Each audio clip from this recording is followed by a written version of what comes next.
Greetings and welcome to YAS Podcast, formerly known as YAS a Stripper Podcast. This is our podcast, all of ours. A podcast for all sex workers. In this podcast, we will discuss the ins and outs, ups and downs of our lives and experiences as sex workers. I am your host, Daisy Ducati. I am your heauxprahs, Gigi Holiday. I'm your stripper queen from the north, Onyx. I'm A.M. Davies, and this is YAS Podcast. How's it going, everyone? You are listening to YAS Podcast, aka Yes, a Stripper Podcast. This is your host, Onyx, all the way from Canada, your stripper queen from the north.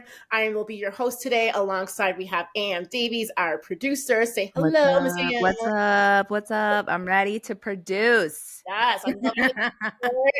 Represent. I actually wore mine last night. You wore your t-shirt last night? I was wearing it last night, and Tim actually read the back. What is it? Where is it? Oh, I wish it was right here. Where did you wear it? Where were you? Oh, just cooking. I was just wearing it. Oh, you were just wearing it around the house. But the back has like the quotes on it and everything. Oh yeah, so these are the ones that I like basically hand printed. Not hand printed, but I don't know the technical term where you pull that big press thing down yourself with your hands, like manually. Yeah, at the art house. And I made all of these, and then we switched to drop shipping on the online store because I'm like, this is hard doing it manually. Oh my god. Well, anyways, I love that you're wearing it though. Thank you for wearing it. Good. Tim was reading the back of it, and I forget what my quote says, but he read it out loud. I'm like, what are you talking about? And he's like, your shirt. I'm like, thanks. Yes, you're so wise. Yes. But yeah, we've got a fantastic topic today. I'm actually really excited about it. Today's topic, we are talking about augmentation or body enhancements, what can go wrong, all that jazz. And we are bringing on an amazing guest. Their name is Lisa. Would you like to come in and say hello to everybody? Hello. Hello. How are you doing? Hello. How are you? I'm really great. Cold as well, but yeah, I'm good. I'm good. Well, before we get started, do you want to tell us your pronouns and if you identify as a sex worker or something else? Yeah. So my pronouns are she, her, and I identify as a sex worker, stripper, entertainer, performer. I don't know what all of our names. It's a huge umbrella, so I mean, sometimes you got to be specific. Yeah. Awesome. Excited to be here. So today we're getting into a bit of your story. I actually listened to a few episodes that you did leading up to this point. Let's get right into it. So basically, we're talking about augmentation, as I was already saying, and I've never really had any kind of surgical experience other than wanting to get my boobs done, and then I never ended up doing it other than to... I just changed my mind. But why did you decide to do it? What were your reasonings behind it and all that? So I actually had them done before I was in the industry. Like I actually had no intention of ever stripping. I was like a creative person. I worked in advertising. And then there was like this recession. So that's how I got into stripping. But I was able to do that because for years, I had always wanted to get my boobs done. I had a deformity they call tuberous asymmetry, which I hate that term because tuber means potato, but it basically means like, I'm serious. Yeah. It means like your boob is shaped like a potato. So for listeners, like if you want to Google it, like the underside of your boob, which they call the lower pole, should have more skin than the upper. So that's why it has that like teardrop shape. And mine developed the opposite way. So I had like a Snoopy boob. And one was a lot bigger than the other. So I have like an 80 to 100 cc difference. So like a full cup size difference. And it just really messed with my head my whole life. Like I had never had sex without a shirt on. Like it was just really, it affected me in every possible way. I had to wear, once I started to develop, I'm like, oh, something's wrong here, and then once I'd fully developed, I was like, okay, I can't even buy a bra that like wouldn't shift over to the bigger side. So like it affected my shopping. And then I was, I wanted to hide it, being a young person and like being interested in dating. So I started wearing like a silicone prosthetic to balance it out. And like that would give me a rash. So I was like dealing with that all the time. So I had to like be really strategic and like, okay, I'm not going to wear it this day because I won't be around people. So living like that up until I was 20, I think I got them done when I was 26. That's what it was like for me. And for me, it was such a simple decision to make because I just knew instantly that when I got past that, my life would get better. So that's why I decided to do it.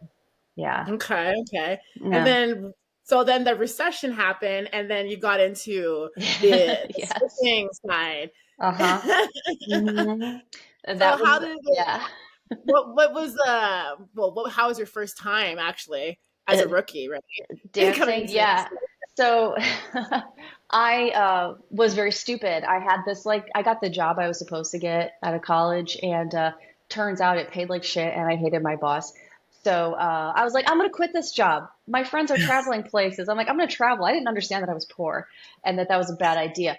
So I went to Japan, which I always wanted to do because I spoke Japanese. I wanted to like go there. Wow. So I don't anymore. I don't remember shit anymore, but I could read it and I could write it and I could talk to someone for about like 10 minutes, That was me.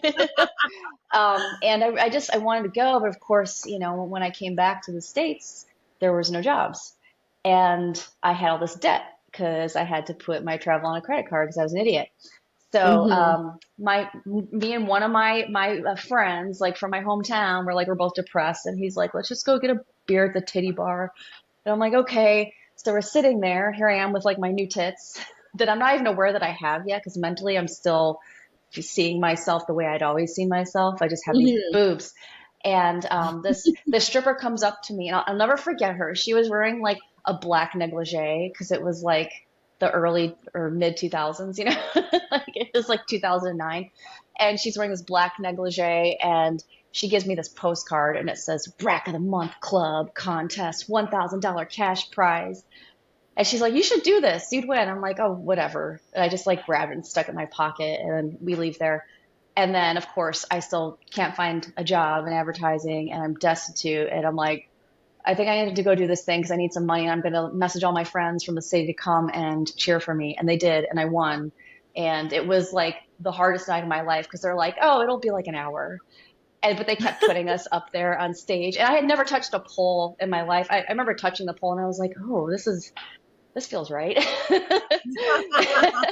And That's like, correct. right, yeah, and I was the actual. There's like maybe one other girl that was the actual non-stripper doing it because it's always like professionals, It's like, let me get this extra $500, extra $1,000, and then I'll go back to my home club. So like I was actually the amateur, and everybody else like they were doing pole tricks and stuff, and I'm like, oh my God, I'm like sweating and shaking. And just so obviously an amateur. I remember at one point they asked me, like, "So what are your hobbies?" 'Cause they do the microphone thing. And I'm like, "Crochet." And everybody starts laughing. They're like, "There's no way." It's actually Yeah, true. I was being totally serious. Like, Yeah. I was actually an amateur. And I wore little boy shorts, because I didn't want to show my butt. But I guess everyone thought I was like either really authentic or just making it up, and they couldn't tell. So like everybody was like loving it. And I'm just like I'm just like, I hope I get this money. And at one point, like it was down to me and this one professional stripper. She was doing all the pole tricks at the top of the pole. And I'm like, oh my God, she's going to win. It turns out the dancers there, like they knew her and they hated her and they didn't want her to win. So like when they said she won, they all like had a mutiny and they went to the office to tell the manager to redo the competition, and we had to go up again. And they were like, so when I go up the last time on stage, I think I've been up on stage like 4 times at this point. They're like cheering me on, and they're like, "Pop it." I'm like, "Pop what?" Like and I'm like, shit. They're like, "Shake your ass." I'm like, "I'm trying." But I think I won pity money because I was so bad. But that's how I got into it. And I never would have gotten into stripping if I hadn't gotten my boob job before, and Yeah, not yeah. even for the reason of I didn't want to have big boobs. That was an accident. They had to give me bigger boobs to like fix the size difference. I just wanted to be like normal in a shirt, Yeah, yeah. but I got way more out of it. So like they really were my golden ticket into the Yeah. industry. That's I don't know awesome. what it's I like to actually dance without them. Yeah. Yeah. Sorry, I didn't mean to cut No, over you, yeah. but yeah, I actually did amateur night as well before I started stripping. So that's so funny that that's your story as well. Question about how long did you have your boobs done before stripping? Like, how old were they then? Yeah, not long. So Wow. it's been like 17 or 18 years that I've had implants. So I had to I've been writing a story about it that I'll post. Um, so that I can remember. It's hard to remember, but I had them done. So I was 26 when I had them done, and I think I started stripping at 27. So I had them for it was about just like maybe a year and a half, maybe, that I had Mhm. them. Yeah. And did you do over the muscle or under? I went under the muscle. Yeah. Okay, yeah. Which, How did you yeah. find that with pole dancing? Because what I notice is as soon as you move any kind of like flexion, your Yeah. implant moves with your muscle, right? And it Yeah. creates that weird looking, what Mm-hmm. do you call that, indent or like Yes. capsulization, whatever it Yes. looks like. One of the fears Yeah. that kind of made me go, no, I don't want to do it because like I'm a pole dancer myself, and like Yeah.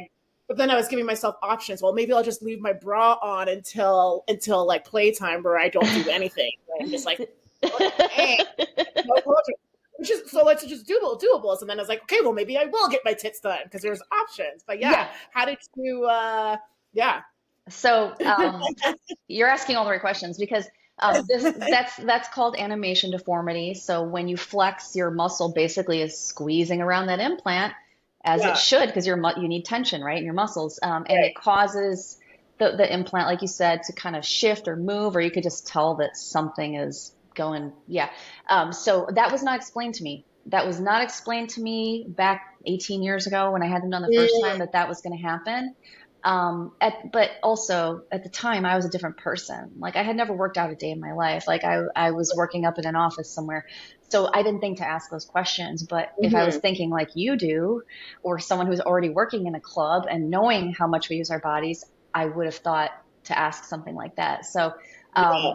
knowing what I know now, going under the muscle, being like a pole girly, a pole slayer like you, that was a bad choice for me. It ended up causing problems. Yeah, it caused problems for me years and years later. Yeah. Mhm. How was the healing process? Because like for people of color, especially myself, we have Hmm. keloid Yeah. scarring, and another reason why I was like, well, if I'm gonna get something, I want it to look natural. I don't want it to look Hmm. I got my boobs done, so like scar the way the implant sits and all that. So Hmm. like with keloid scarring, it creates like extra skin over top of the scar, and Yes. it doesn't Hmm. heal, it doesn't like disappear. So how was healing for you and all that and your skin? And is it thin? Was it thick? So I have like ideal skin. It's not super thin, it's not super thick. Hmm. I don't scar very easily. I had so my first set, I've had three breast augs. So my first set, they did what they call an areolar incision. So they go through the bottom Mm. half of the nipple, and I have a silicone implant that they put in through there. So I had scars around my nipples, but if your surgeon's really good, they know how to Right. line that scar up. So while I do have scars there, I mean, it's been 17 years, like they faded over time and now they just blend in, with everything else. But if I had like a different kind of nipple, some people have like a softer line, those scars would be really visible. So you really have to kind of choose incision on top of like, what your anatomy looks like. Yeah. For a lot of people who do scar more easily, they'll just go right in the fold because it's always going to kind of rest. And you might see it if you're reaching up really high, you might see it a little bit. But when I did my amateur night competition, I was still pretty fresh after my breast aug. I just put some concealer on them, and then I got some like that Ben Nye fixer spray, the really heavy duty shit. I sprayed that on top, and that just blocks the sweat and everything, and no one could see them. Because I do remember at the time my scars were still pretty like purple, they were pretty Yeah. visible. Yeah. So makeup. Yeah. Yeah. Ben Nye's really good too. Little Yeah. plug in for you. Yeah, right. I know. They owe me so much money after all the free advertising I've given them all these years. Sponsor up. Hmm. So Right. you say you had three augmentations done. Why is Hmm. that? Just because Yeah. either life expectancy of the silicone, or Were there problems? Yeah, so there is a life expectancy. They say about 10 years. So that's why whenever you do get implants, there's a 10-year warranty. And if they rupture, something goes wrong, like if you have contracture or rupture, there's like a percentage that you'll get returned. Or that they'll reduce from your next augmentation because of implant, manufacturer error or something like that. So when my second revision came around, I was at the 7-year mark. So because I had a rupture, I was able to get a portion of that paid for. I think I ended up only paying, it was like a $8,000 surgery. I ended up paying like 1,200 of it, which was like the anesthesiology or surgeon's fees, something like that. So, Okay. That was covered. But the reason why I had a rupture is because, I can't prove it, but I went in for routine mammogram, as you should. I think you're supposed to have them within 5 years. And I went in for my routine mammogram and they kept like calling me back. I'm like, oh God, something's wrong. And then I had to do like a ultrasound. And they found I had like this weird kind of, my implant was almost like a puncture, like something had like gone through it and it was in my armpit, like right on the edge. And I'm like looking at the image and I realize that's from doing brass monkey press ups because the pole gets in your, you know what I'm saying? And I didn't know how to, move that out of the way. And man, that really taught me a lot about pole technique. Is like, you really shouldn't be pressing up towards your boob. You should be pressing up more towards your collarbone.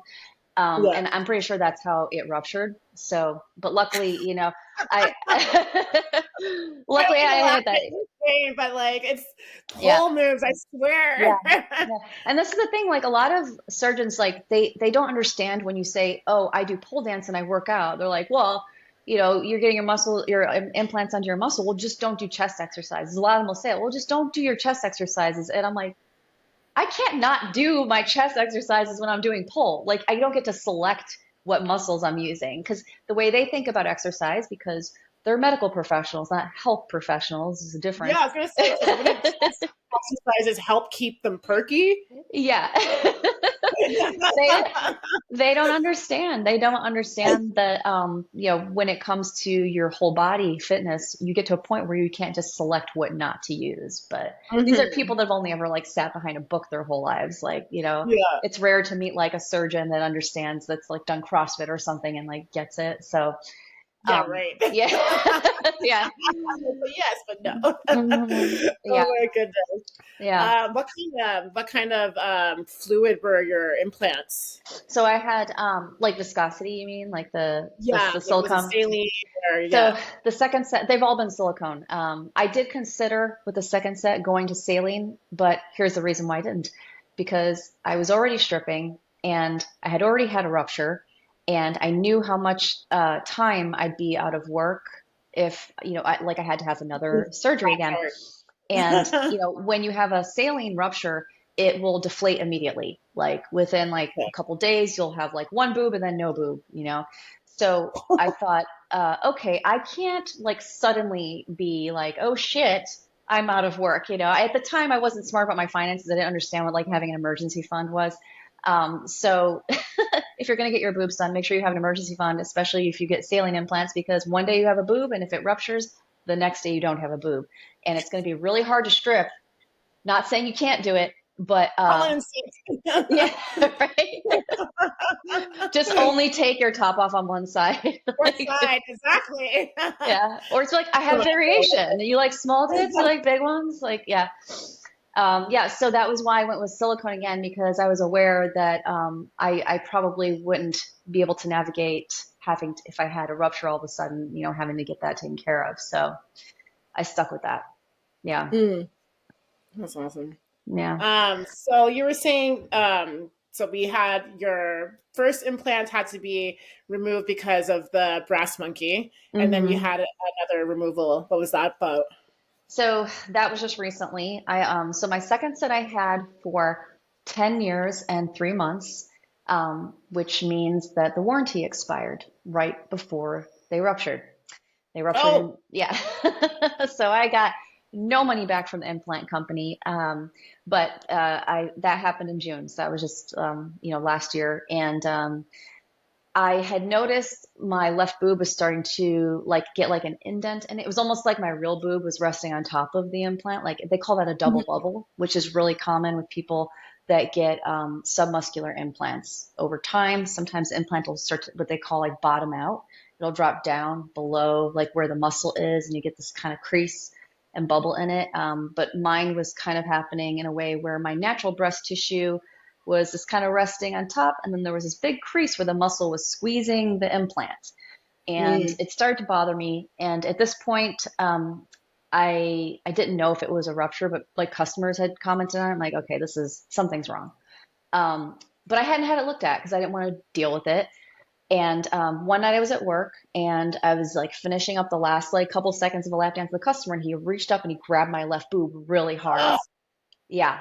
And of course, as we do when we're assaulted, you know, sometimes you're like, what? Like you freeze, or sometimes like you want to punch them. Of course, in our work environment, we can't just punch them.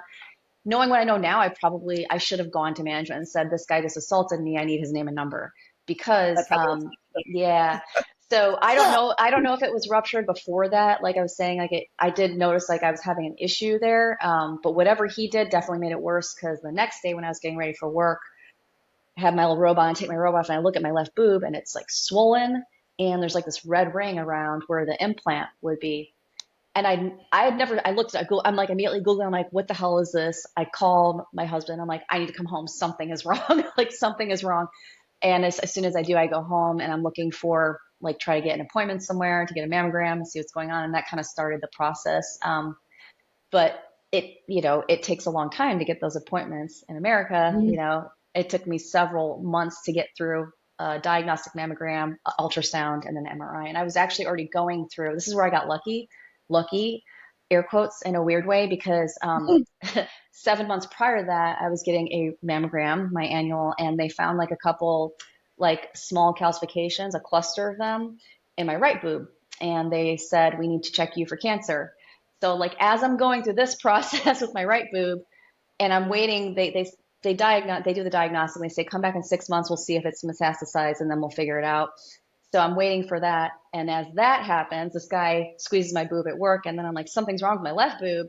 So now I need to go get that appointment. I just got so lucky that I already had a doctor order for that follow-up mammogram, and that it was covered under my insurance. Because a lot of times, like, insurance does not cover anything related to your implants. So it's like out of pocket. So I just got really lucky that while they were doing a cancer screening process for me, that it was covering all of what was being looked at on my left side too. So I ended up having to have the ultrasound to confirm that it was a rupture on my left side. And I also, because they couldn't determine if there was cancer on my right side, I had to go for an MRI, an IV MRI, and that's how they rule that out. So, you know, I was going through a lot of emotions between June of last year and November, trying to suss out like what I knew I was going to have to get new implants anyway. But in a weird way, I was like, God, I hope I have cancer, because if I do, then my health insurance company actually has to pay for my implants. Like, that's how it is. Horrible thing to wish for. Yeah. Welcome to living in the U.S. But they do. Cancer, please. Right. Yeah. I remember I was joking around with my primary doctor about it while she's like giving me an exam, and she looks at me and she's like, and I'm like, I have a dark sense of humor, but like, trauma makes us all funny. I know, right? Yeah. Unfortunately, I didn't have cancer. But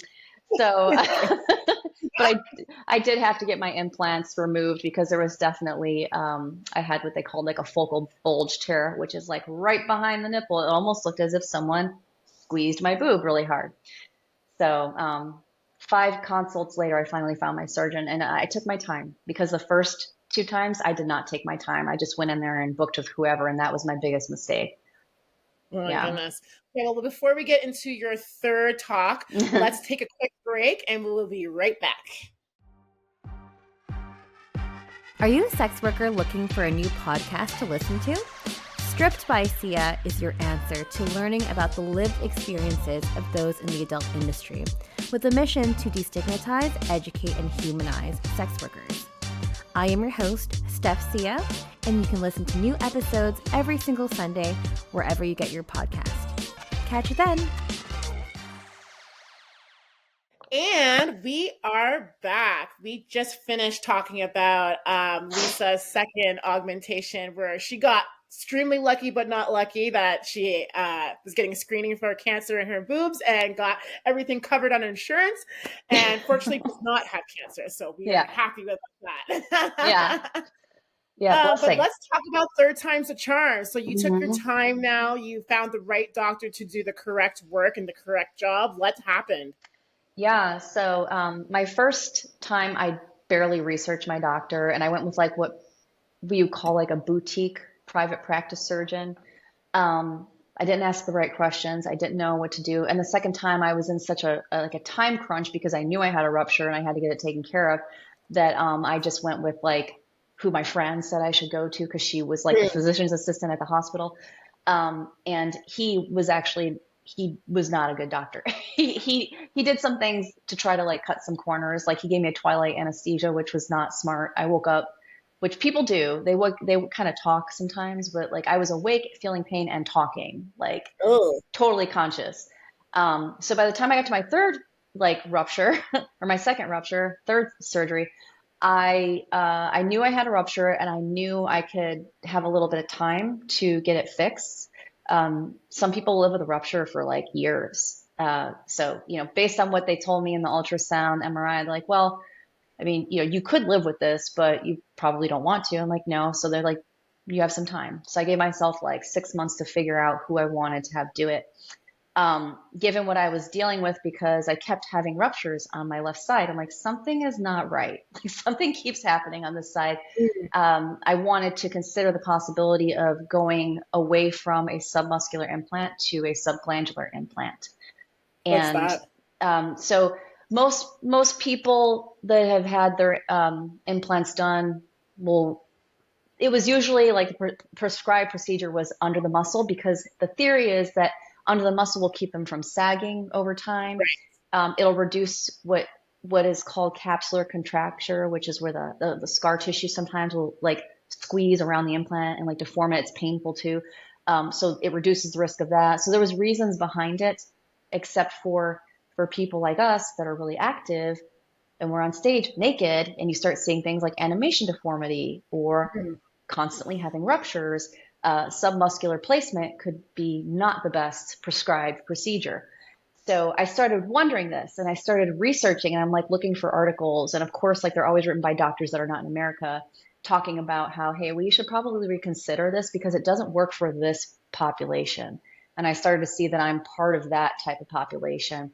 A lot of mastectomy patients will have them put under the muscle and then have the same complaint where it's just like mentally messes with them to see that happening, especially because they have so much is gone. And they prefer to then now have what they call a plane change. So going from under the muscle to over the muscle. And that's what I wanted. And I had several consults. One was like with a doctor in another city online. He told me, yeah, we need to move your boobs closer together because they've moved more towards your armpits from all your working out. I'm like, okay. That procedure is called the capsulometry. It's such a hard word to say. Basically, what they do is the pockets over time, because you're squeezing your muscles around those implants, they start to broaden, and your implants will start to go more towards the outside of your rib cage. And now the pockets are much bigger than like the implants are. So they're just kind of loose around there. And that's what's causing that. So the prescription for that is what's called the capsulometry. And they'll go in and they'll take those pockets and they'll suture them closed on the edges so that they bring your boobs closer together and the implant will fit in there better. But they suture, the suturing is suturing your muscles, your fascia down to the ribs. So it's extremely painful. Yeah. So Woo! yes. So you can imagine being an active person, you can't move a lot after you've had that done. Every doctor told me I would have to have that done, so I was prepared for that. One of them said he didn't do general anesthesia and only did twilight, so I wrote him off my list because that's insane. It's a very painful procedure. And of course, most of the other ones were these like, surgeons that are in private practice are salesmen. Like they have a sales quota. They need to get as many procedures in on their surgery days so that they can make the most money that they can. So when I said, hey, I know that I have them under the muscle, but I just really feel like this this procedure doesn't work for my lifestyle. It's causing me problems. This is my third time doing this. And I really would like to get more longevity out of this. They were like, no, it's fine. We'll just close up your capsules. We'll do a little bit of this and that, and it'll be fine. I was not convinced that that was what I needed, because I know that to do the procedure that I wanted, it would be 2.5 to 3 hours in surgery versus like an hour. And they don't make as much money. When you're in surgery, one patient is in surgery with them for 3 hours. They can't bill you $8,500 for the additional 2 hours. They can only bill you a certain amount more. So it makes more sense to them economically to have more patients that they can bill $8,500 an hour for than just, one at that rate.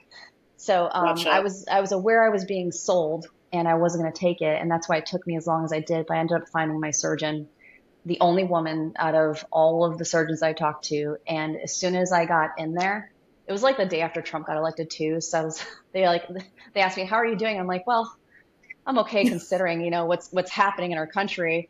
And my surgeon stops me. She goes, oh my God, I feel the same, sister. I'm like, okay, these people are cool. Immediately she knew exactly what my problem was. I'm like, look at this crease I have. And when I do push-ups, it burns. For years, I was having burning pain on my left side when I did push-ups or pull-ups. And I became more and more aware of it. I think I wrote it off because I didn't want to admit that something was wrong. I'm like, but it burns and I have this crease. She's like, yeah, that's not right. I'm like, well, the last surgeon told me that the reason why it's like this is that he needs to cut my pec muscle more. No, more burning. I know. Yeah, he's like, oh, we just, the last surgeon didn't release your pecs enough, because when they do under the muscle, they didn't tell me this part either. They actually have to cut your pec muscles away from the bone, like to a certain extent.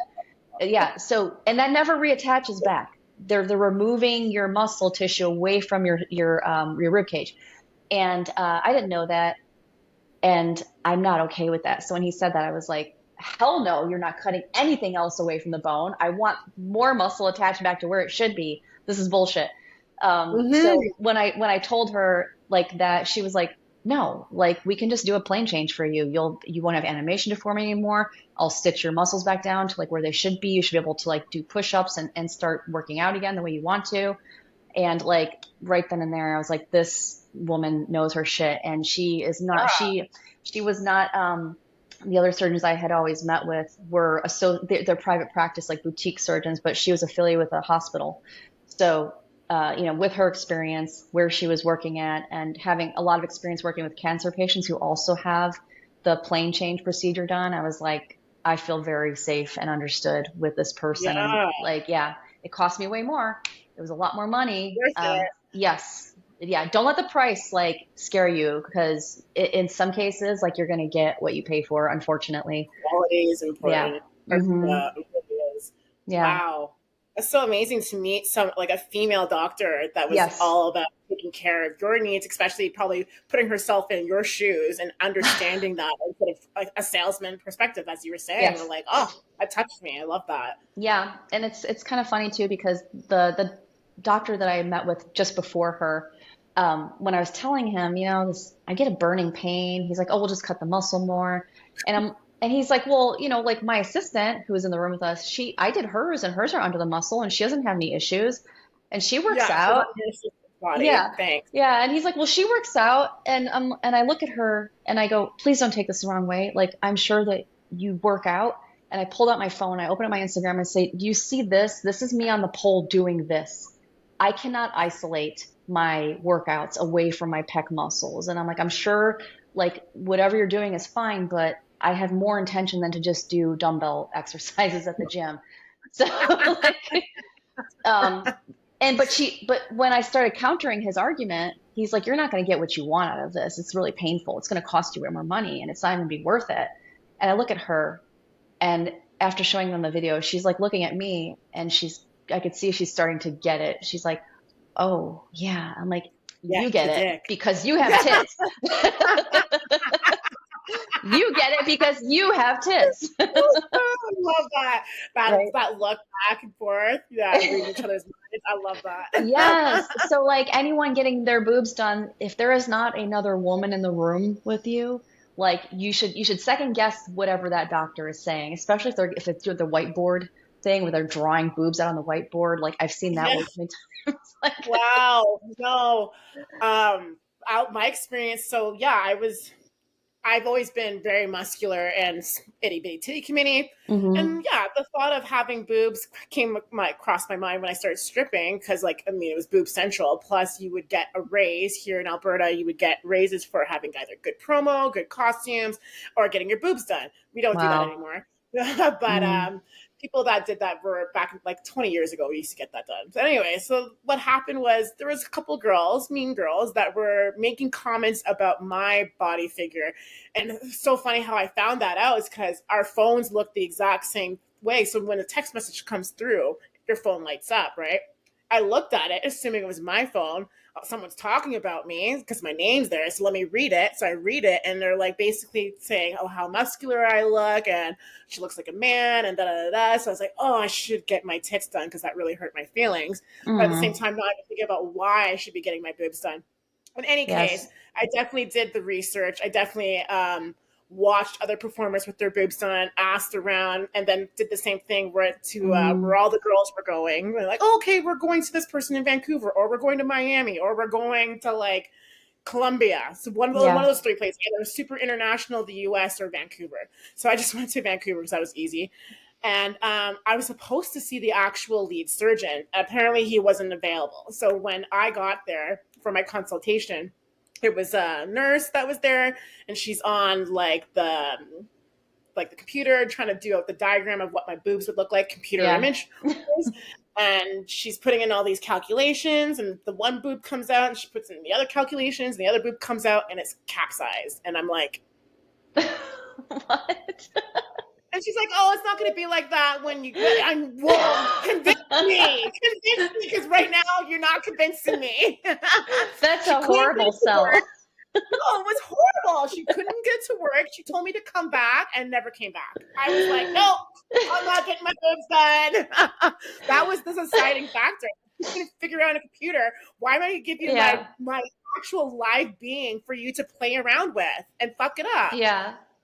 Fuck no. You know what? You're not the first person to tell me that when they had their consult and they used the 3D imaging that it didn't work. Like, but like this is things to look out for. Like this is a sales tactic. If they can show you what you're going to look like, the truth is like a good surgeon is not going to have to do that. They'll explain to you what the procedure is and what your outcome will be. Yeah, And yours, and another thing you mentioned, a really good thing is we don't want to do something like that to our bodies if it's for the purpose of external validation. Like exactly. the people I know that are the most happy with whatever they have had done is because they did it for themselves. And of course, Exactly. the quality of their life improved. Like these 100%. tits have got me out of abusive relationship. Like they helped me leave like a crappy job. Like, for me, it was, I didn't feel like I was trying to become someone that had big boobs. I was trying to become myself and get past this thing that just really didn't allow me to be like my best self. Mm, I think that's like the biggest reason to do it is just, for what you and you need, but 100%. like Yeah. there's everyone's case is different too. Like I had so many people, like when I had my first rupture, people at work, like, go to this guy, go to that guy. I went to him. It's like, well, yeah, like I could go to your guy, but is he qualified in doing this type of procedure? And a lot of people don't know what type of procedure they're looking for. They can get talked into, like I did, talked into some muscular, you know, 18 years later, I know that that was not the right procedure for me. Or like you're saying, you're worried about scarring. If you know like your skin type and that you're prone to scarring, you want to find the right incision placement. Or if you Hmm. have really thin skin, and you're worried about not looking natural, then maybe you do want to go under the muscle. Or if you're just really worried about rupturing because you're muscle mommy, maybe you want to go, away from the muscle. There's so many different considerations based on like what you know about your anatomy and what you know about your lifestyle and basically where you want to be with them. Like, 10 years from now when you have to replace them, like what's your life going to be like? Are you still going to want them even? Or if you decide you don't want them, are you going to have to consider getting a lift or, what all those other considerations are? You really want to think about it and like, who am I? Is this going to work for me? Is a surgeon qualified to do what I need done that's going to work for me? And where do I want to confront this issue 10 years down the road? Because once they're in your body's never going to be the same. Hmm. That's another thing is I know like The first time you get your boobs done is so exciting. You're like, yes, everything's going to be different. And it is. Everything is going to be different. They changed my life. But also everything is going to be different in a different way, 10, 15 years later. And Mm-hmm. that can cost you a lot more. And in my experience, it ended up costing me way more, because Mm-hmm. I didn't make the choice thinking about my future. And if I was being honest with myself at 26 when I got them done, yeah, I wanted to work out all the time. I would look at like images of super fit women and think, I wish I could be like that. But I have these weird boobs, so why even bother? But then I got boobs. I'm like, now I can be like that. But they kind of got in the way ultimately, Mm-hmm. Yeah. Yeah. What would you say to someone that, well, I listen to this a lot on your podcast, but I feel like it's like the common denominator is like, what do you do when you're so bored? Like you have to, like, when you get your boobs done, you have to rest. That is the most important thing. You need to let them rest. You need to Yeah. let them set. They tell you, like, what is it, like 6 months to like just chill, like chill. I wish. I wish, like, Six come months is on. like quality. 4 months is like, Yeah. I yeah. feel like if you can get away with like being on stage and not, if you work at one of those clubs, it's like we don't care. Like you could be on stage and just walk around. Like, yeah, sure, Yeah. you could go back to work at 6 weeks. But if you make your money from doing tricks and it is expected that you perform, or if you're like a feature, like that kind of dancer, you probably want to give yourself like 3 to 4 months. Considering the type of procedure I have, which is one of the more invasive types of procedures to have, my surgeon said, you can go back to work at 6 weeks, but please be very careful. And she means no pole climbing, none of that shit. Like you can hold on to the pole. Luckily, my stage has those poles that spin with a little platform on the bottom, so I can just kind of stand on it and look like I'm working really hard, but not. So I guess I'm lucky like that. But I just had my first strength workout at the 5.5 week mark on Monday. I was able to do elevated push-ups, 2 sets of 20 with no pain, nothing. Like that burning pain is gone in my chest. I'm so happy. I can't do pull-ups, but I could do like rope pulls. I think I did like 40 pounds. So I'm like there with what I had done.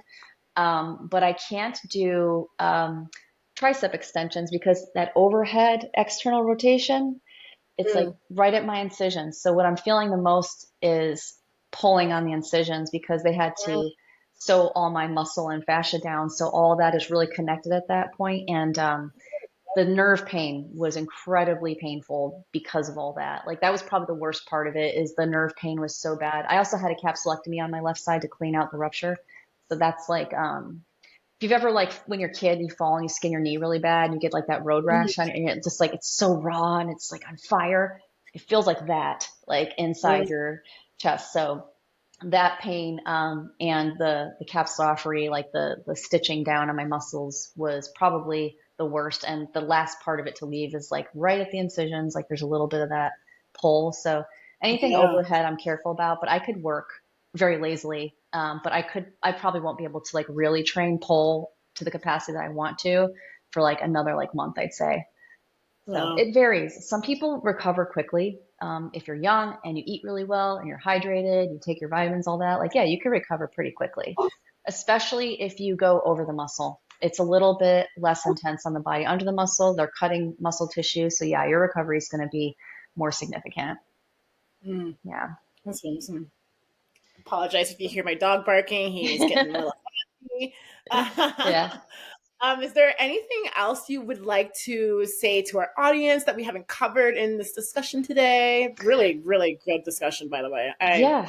All for it. Thank you. I'm just, I'm really happy if anyone wants to like talk it out. I would say please take more time than you think you need to think about it because the decision that you make could really determine if you end up having to have them replaced sooner than you want to. And make sure that you talk to your surgeons and do a lot of reading. Read every single article. Read articles that are written by surgeons all over the world, not just surgeons like in your country where you live, because there's different perspectives on that. Read as much as you possibly can. Talk to people that have had them done, and try to get as many reviews as you possibly can. And then just make sure that you do your prep work. Don't be drinking caffeine before. I know that I sound like a mom, but like it'll really have an Why not effect. caffeine? Because it can mess with like your heart rate, your healing, all that stuff. It conflicts with the painkillers, the medicines they give you. And I made that Mm, mistake. I just, such a habit. I always have like a little cup of coffee with my breakfast in the right? morning. And I was on like oxycodone and I went to like have some coffee and I get like 5 sips into it. And all of a sudden I start feeling like woozy and my heart is racing and I'm like sweating profusely. And I'm like, oh my God. And then I actually started to pass out. And my husband's like, trying to pick me up. He's like, what's wrong? And he's freaking out. He's trying to find the emergency number. And I'm like, it's on the paper. But then I recovered and I'm like, what was that? And I'm like, oh my God, it was the caffeine. I shouldn't have done that. Oh, Make wow. sure you think about stuff like that and make sure you prep your house. Especially if you're going under the muscle. Yeah, because you can't get out of bed. You don't Yeah. realize how much you use your arms. I couldn't get it. I knew that was going to happen. I wouldn't be able to get out of bed on my own. But in hindsight, I should have had one of those like motorized reclining, like a lazy boy to get myself up and down on my own. Forget about reaching up overhead for anything. So anything you need to get out of the fridge, put it at, like your like belly button height. Yeah. Everything, your plates, everything, plates, cups, put it on the kitchen counter. Don't even think about like, you don't realize it, but you can't put your arms over your head. I was like walking around with little T-Rex arms for like 7 days. Yeah, and like there's just sometimes going to the bathroom is going to be hard. So think about that. Think about how you're going to like deal with that because you're probably going to need an assistant. You need someone to take care of you. Yeah.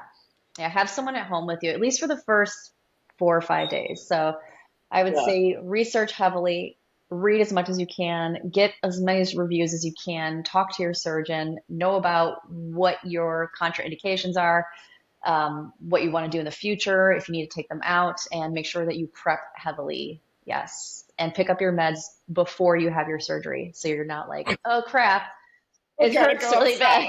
Yeah, right. Because you're not going anywhere. You're not going anywhere. Like going anywhere. Yeah, and have something to do. I made the mistake of I knew I was going to be off work for 6 weeks, and I've been trying to like transition to getting a different kind of job. So I'm like, I'm going to work on all this stuff. I have all these little projects I need to do. I'm going to finish this thing. I'll have something for my portfolio. And it was not effective. Like I was not as effective as I needed to be. What I needed to do was shut down and just heal and do my little crochet project and watch like Star Trek, like I just have your movie marathon and do your little crochet project, be creative. Like, let's not be productive here. Let's just heal and take it easy. Eat lots of soup, have your meals prepped, make all your food for at least 6 days worth of food, put it in the freezer. So all you have to do is take it out and put it in the microwave. Unless if you have a personal chef, but yeah. I love chef. Yeah. Oh my goodness. That's awesome. Where can we find you online if anyone wants to get in touch with you and do those one-on-one conversations? Yeah, so I'm on Instagram for now. Who knows what's going to happen to Instagram? Right. Yeah, right. So I'm Pull Your Heart Out, POLE, Pull Your Heart Out on Instagram. I also have a second account that's kind of a backup for that one, Strip Your Heart Out. That one I filter more. So if like any dude tries to follow that account, I always block them. So because I know some people don't, they don't want to be around where the man space is. So I try to filter creeps out of that account more than I do my Pull Your Heart Out one. But yeah, just DM me if you're you're trying to figure it out on the fence, and not knowing what to do, or if you need like a surgeon recommendation. And if you just need a guide, because it is a serious thing. It is a very serious thing to do, but a great thing if you do it for the right reason. Yeah, amazing. Well, thank you so much for joining us today, Lisa. It was so great getting to talk to you and meeting you face to face, because I know we now follow each other on Instagram, stalk each other. Love that. And yay, Gus is here to say hello to everybody. He says, take me for a walk. Yeah, pretty much. Called out. Get those booties on him. They are on, just 2 of them, not the back box. They never last. They never stay No, on. they know. He steps on his own feet anyways and takes them up. I'm like, how are you so derpy? He's so cute. But yes, it was great chatting with you. As a way to support our work at YAS Podcast, we created a store, the YAS Store. All of the art in the store is made by sex workers, and all of the profits get shared with sex worker artists. Go to yasstore.shop to get your gear. It's stuff for sex workers, pole dancers, and sex worker allies. 10% of profits are shared with sex worker organizations. It's a great way to support our podcast and sex workers everywhere. That's yasstore.shop. Let's bring back AM on again, and let's do a little outro before we let you go. Bye, Lisa. How was that? Did we enjoy the conversation? Oh my gosh. I learned so much. And I was like, I produced the other 4 episodes. So I was listening to all of her episodes. But and so I heard a lot and I learned a lot then. But just hearing her story, I learned so much. The fascia and the what is attached to your bone when? What? They did that. I thought it was just like a little slip in and then suture closed, not taking apart muscle away from bone. I have understand that. And then I have a whole new respect for anyone that's ever had their breasts augmented. I had no idea. Literally, I thought, because I think, this is societal messaging. I think that we've been conditioned to through whatever messaging, oh, it's just a little slit in your nipple and we just tuck it in, or it's a little slit under the boob and we just tuck it in, but it's not all like that. It sounds more complicated and painful and yeah.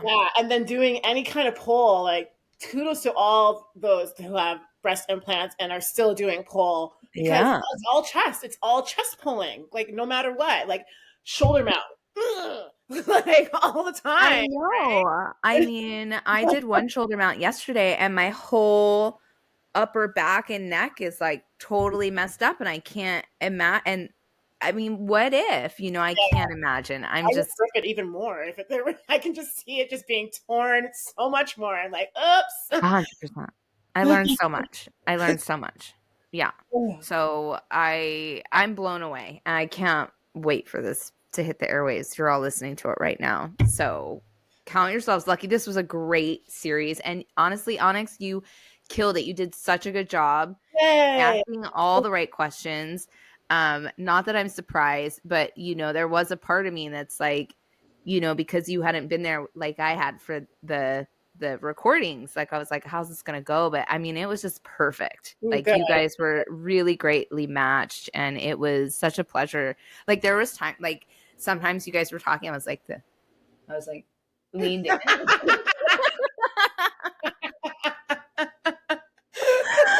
When she said the fascia thing to the bone, I was like, what?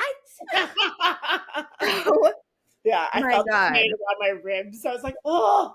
Yeah. So you both killed it. It was great. And I'm so pleased. And thank you. Thank you for that. Well, thank you for allowing me to host it. Because it was definitely an interesting topic. And I absolutely loved it.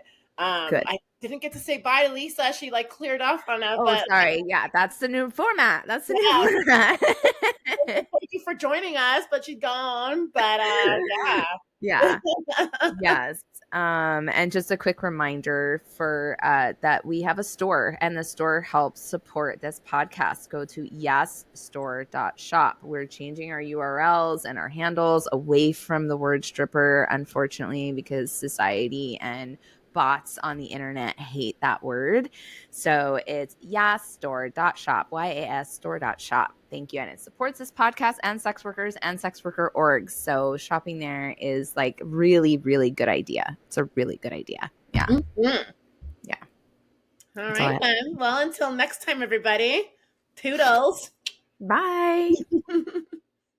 YAS Podcast is produced by YAS Work, which is a nonprofit dedicated to educating and entertaining audiences about sex work through media.